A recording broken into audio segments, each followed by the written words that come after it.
Hello, আমি মিলি সরকার Bengali urban kitchen থেকে বলছি। আমার ইউটিউব চ্যানেলে সকল দর্শক বন্ধুরা কাছে দূরে যেখানে যে আছেন সবাইকে অনেক অনেক প্রীতি ও শুভেচ্ছা জানিয়ে শুরু করছি আজকে আমার রেসিপি। আজকে আমি বানাচ্ছি টমেটো স্যুপ। এখন বেশ ভালো ঠান্ডা পড়েছে, আর এই ঠান্ডায় সন্ধ্যাবেলা গরম গরম টমেটো স্যুপ খেতে কার না ভালো লাগে, সেটাই আজকে আমি এখানে আপনাদের সঙ্গে শেয়ার করেছি। এখন বাজারে প্রচুর লাল লাল টমেটো পাওয়া যাচ্ছে, আর টমেটো বেশ সস্তাও। এখনই টমেটো স্যুপ খাওয়ার সময় আপনারা খুব সহজে এইভাবে বানিয়ে ফেলতে পারেন টমেটো স্যুপ। আজকে আমার বানানো এই গরমা গরম টমেটো স্যুপ রেসিপিটা আশা করি আপনারা স্কিপ না করে সম্পূর্ণ দেখবেন। দেখে যদি ভালো লাগে তাহলে অবশ্যই লাইক করবেন, শেয়ার করবেন, আর বেল আইকনটা প্রেস করবেন, তাহলে নতুন কোনো ভিডিও আপলোড হলে আপনি তার নোটিফিকেশনটা পেয়ে যাবেন। আসুন এবার শুরু করা যাক।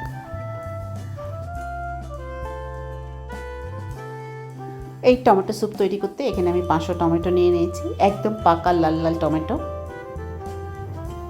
দেখুন কত সুন্দর লাল টমেটো। এখন বাজারে প্রচুর এরকম টমেটো পাওয়া যাচ্ছে। সেই টমেটোগুলোকে প্রথমে আমি ভালো করে ধুয়ে জল ঝরিয়ে নিয়েছি। এরপর আমি টমেটোগুলো কেটে নেব। এইভাবে করে মাঝখানে কেটে নিচ্ছি, তারপর লম্বা লম্বা করে মোটামুটি বড় বড় টুকরো করেই কেটে নেব। একটা টমেটো আমি এখানে কেটে দেখাচ্ছি। এইভাবে করে সবগুলো টমেটো আমি প্রথমে কেটে নিচ্ছি। একটা কুকার নিয়ে নিয়েছি, কুকারের মধ্যে দিয়ে দিলাম সবগুলো টমেটোর টুকরোগুলো দিয়ে দেওয়ার পর আমি এর মধ্যে দিয়ে দিচ্ছি জল। এখানে খুব বেশি জল আমি ব্যবহার করব না, আধা কাপ মতো জল আমি দিয়ে দিলাম এর মধ্যে। আর এর সাথে দিয়ে দেবো আধা চামচ মতো নুন।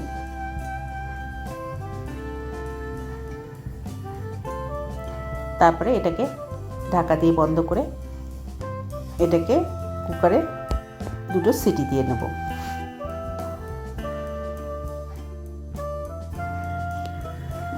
দুটো সিটি দিয়ে নামিয়ে ঠান্ডা করে নিয়েছি। তারপরে কুকারের ঢাকাটা খুলে দেখাচ্ছি। দেখুন কুকারের মধ্যেকার যে টমেটোগুলো ছিল সেগুলো খুব সুন্দরভাবে সেদ্ধ হয়ে গেছে। এবার একটা বাটির উপর স্ট্রেনার বসিয়ে দিয়েছি। এরপর কুকারের যে টমেটোগুলো ছিল সেগুলো দিয়ে দেবো এই স্ট্রেনারের উপরে। তারপরে এটাকে খুব ভালো করে এর পাল্পটা যেটা আছে সেটা বার করে নেব। এখানে বলে রাখি, আমি যে টমেটোগুলোকে সেদ্ধ করে নিয়েছি সেটা খুব ভালোভাবে সেদ্ধ হয়েছে, সেই জন্য আলাদা করে আর মিক্সিতে দিয়ে এটাকে পিষে নেওয়ার দরকার হয়নি। আপনার যদি মনে হয় একটু পিষে নিলে ভালো হয়, সেই ক্ষেত্রে আপনি কিন্তু ঠান্ডা করার পর একটু মিক্সিতে পিষে নিতে পারেন। দেখুন সুন্দরভাবে পাল্পটা বেরিয়ে গেছে।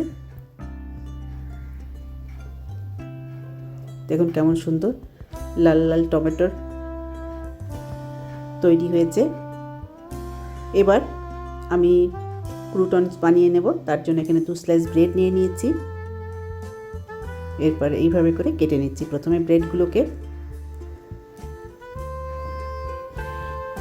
তারপর এইভাবে করে ছোট ছোট টুকরো করে নিচ্ছি।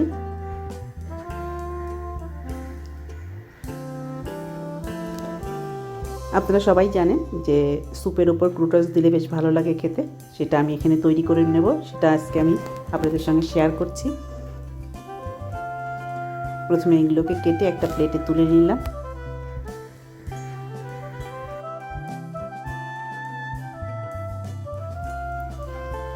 গ্যাসের ওপরে একটা প্যান বসিয়ে দিয়েছি। প্যানের মধ্যে দিয়ে দিলাম গরম হলে বাটার। এখানে আমি 2 চামচ বাটার ব্যবহার করছি প্রথমে।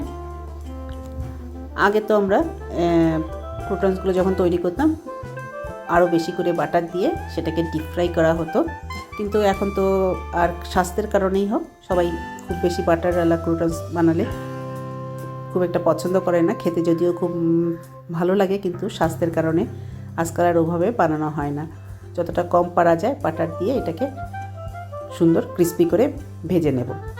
প্রথমে 2 চামচ বাটার দিয়েছি, এরপর দরকার হলে আর 1 চামচ বাটার আমি পরে দিয়ে দেব।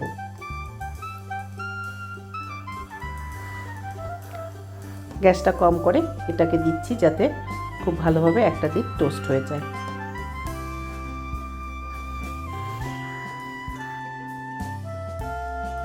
একটা পাশ টোস্ট হয়ে যাওয়ার পর এবার আমি আস্তে আস্তে এগুলোকে উল্টে দেব। আঁচটা কিন্তু কম করেই রাখা আছে, যাতে কম আঁচে বেশ ভালোভাবে এটা টোস্ট হয়। সবগুলো টুকরো উল্টে দেওয়ার পর এবার আমি এর মধ্যে দিয়ে দেবো আরও 1 চামচ বাটার।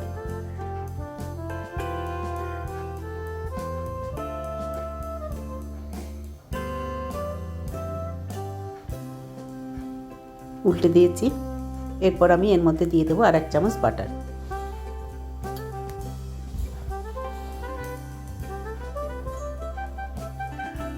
এই বাটারটা মেল্ট হয়ে গেলে এটাকে আরও কিছুক্ষণ এই প্যানের মধ্যেই টোস্ট করব, তারপর একদম ক্রিস্পি হলে নামিয়ে নেব।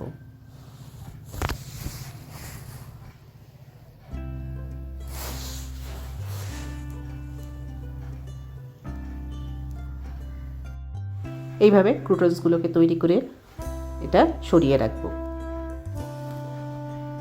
তারপর স্যুপ তৈরি করার জন্য একটা প্যান বসিয়ে দিয়েছি। প্যান গরম হয়ে গেলে এর মধ্যে দিয়ে দিলাম 1 চামচ বাটার। বাটার যখন মেল্ট হয়ে যাবে তখন আমি এর মধ্যে দিয়ে দেবো 1 চামচ রসুন, যেটাকে আমি থেতো করে নিয়েছি। সেই থেতো করা রসুনটা সবটাই দিয়ে দিলাম।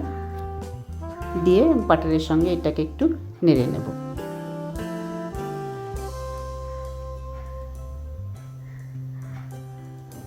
রসুনটা একটু ভাজা ভাজা মতো হয়ে গেলে এবার আমি এর মধ্যে দিয়ে দিচ্ছি আগের থেকে যে টমেটো সেদ্ধ করে পাল্পটা বার করে রেখেছিলাম সেটা সবটাই দিয়ে দিলাম। আমি খুব বেশি জল ব্যবহার করিনি। এবার বাটিতে সামান্য একটু জল দিয়ে সেই জলটাও দিয়ে দিলাম। এরপর দিয়ে দিচ্ছি স্বাদ অনুসারে নুন। 1 চামচ মতো নুন আমি ব্যবহার করছি, সেটা দিয়ে দিলাম। সাথে দিয়ে দিচ্ছি 1 চামচ গোলমরিচের গুঁড়ো।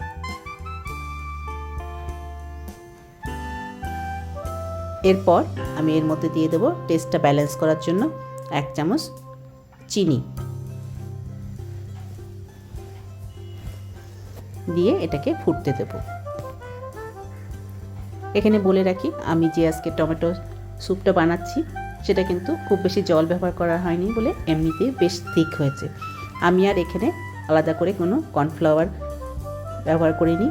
আপনার যদি জলের পাতলা লাগে, মনে হয় জল বেশি ব্যবহার হয়ে গেছে বা কিছু, সেক্ষেত্রে আপনি কিন্তু 2 চামচ কর্নফ্লাওয়ার জলে গুলে সেটাকেও এর মধ্যে দিতে পারেন। দেখুন আমার এটা বেশ ঘন আছে বলে আমি আর আলাদা করে কর্নফ্লাওয়ার ব্যবহার করলাম না। আর এইভাবে 2 থেকে 3 মিনিট এটাকে ফুটতে দেব।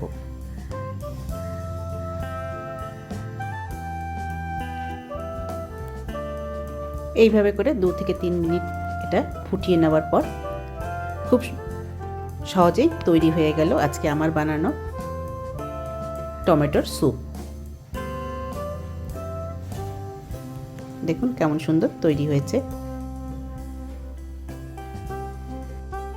এবার আপনিও খুব সহজে আপনার কিচেনে এইরকম লাল লাল ইয়াম্মি টমেটো স্যুপ গরমা গরম বানিয়ে সার্ভ করতে পারেন।